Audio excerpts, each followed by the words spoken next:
Hello అండి, welcome to my channel mind manner. Food యొక్క textures గురించి డౌట్ ఆర్ కన్ఫ్యూజన్ ఉన్న వారికి వీడియో హెల్ప్ అవుతుందని అనుకుంటున్నాను.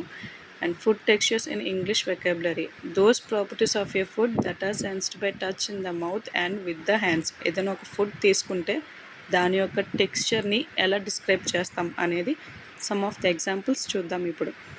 అండ్ మార్ష్ మెలోస్ అనేవి వెరీ లైట్గా ఉంటాయి and lot of air in it, so it is a fluffy texture.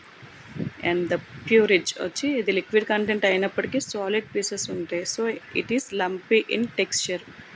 Butter smooth and క్రీమీగా ఉంటుంది, so it is called buttery. Melted chocolate వచ్చి sticky and soft, so it's gooey texture.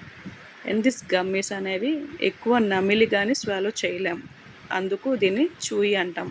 And the ice cream lumps ఉండకుండా స్మూత్గా ఉంటుంది, so it's a creamy texture. And chips కానొచ్చు, nuts and roasted foods అన్నీ కూడా crunchy టెక్స్చర్లోకి వస్తాయి. And the mango అని జ్యూస్ ఎక్కువ కంటెంట్ ఉండేదాన్ని జ్యూసీ అంటాం. మీట్ ఇది ఈజీగా చూ చేయగలం, so it's a tender texture.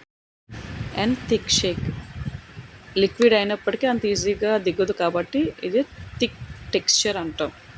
And biscuits ఇది ఈజీగా బ్రేక్ అయితే స్మాల్ ఫ్రాగ్మెంట్స్ కింద, సో క్రంబ్లీ. అండ్ ద హనీ వచ్చి విస్కస్ టెక్స్చర్ ఉంటుంది, లైక్ గ్లూలా ఉంటుంది కాబట్టి స్టిక్కీ టెక్స్చర్ అంటాం.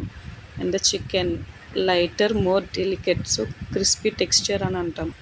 అండ్ పఫ్స్ వచ్చేసి ఈజీగా బ్రేక్ అయిపోతాయి ఫ్లేక్స్ లాగా, so flaky. And the soup watery texture.